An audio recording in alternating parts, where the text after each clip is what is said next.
Hey beautiful souls, welcome back to Soul Talks with Avanti. So today is episode 6 आणि आजचा topic आहे self फॉरगिव्हनेस. आपण इतरांना खूप इझिली माफ करून देतो, बरोबर? पण आपण स्वतःला माफ करतो का? आपण स्वतःला माफ करणं हे फार अवघड असतं. तर आज आपण सेल्फ फॉरगिव्हनेस, स्वतःला माफ करणे ह्यावरतीच बोलणार आहोत. सेल्फ फॉरगिव्हनेस म्हणजे चुकीचं विसरून जाणे असं नाही. It's about stopping the punishment you give to yourself for past mistakes. तुम्ही जे काही चुकीचं केलं आहे पास्टमध्ये, ते तुम्ही माणूस आहात, तुम्ही ह्युमन आहात म्हणून तुम्ही ते सगळं केलं आहे. ओके, ह्याच्यामध्ये असं होत नाही की तुम्ही वाईट आहात. आपण चुकीचे शब्द वापरले असो, चुकीचे डिसिजन घेतले असो, आपण आपल्याला जे अपेक्षित आहे, जे एक्सपेक्टेड आहे तसं नाही घडलं आपल्याकडनं, ठीक आहे, आपण तसं नाही घडलं. सो आपण काय करतो, आपण तेच रिप्ले करत जातो आपल्या माइंडमध्ये, आपल्या मनामध्ये आपण तेच रिप्ले करतो. आणि म्हणून त्याच कारणामुळे आपण आपलं जे हिलिंग असतं ते हिलिंग नाही होत, ते थांबतं.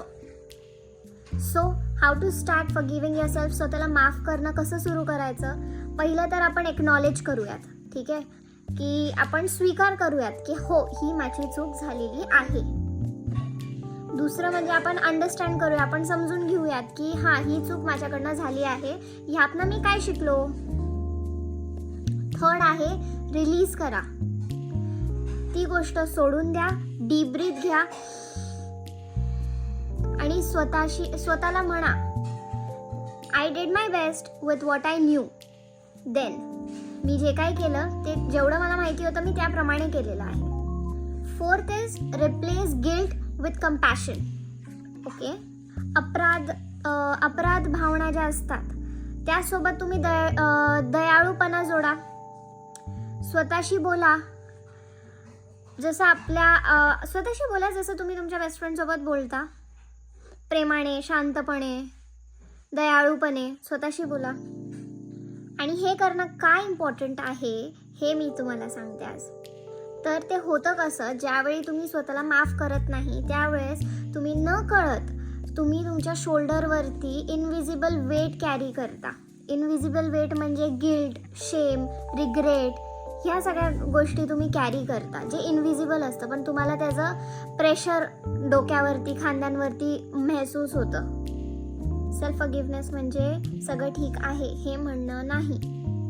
तर मी आता हील होण्यासाठी रेडी आहे, तयार आहे. स्वतःला दोष देणे म्हणजे स्वतःच्या प्रेमात अढळा आणणे.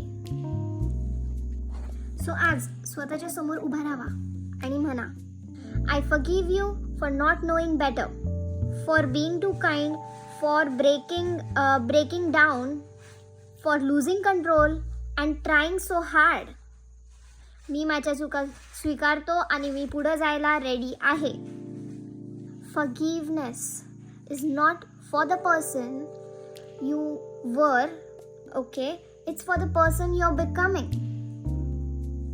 Okay, thank you.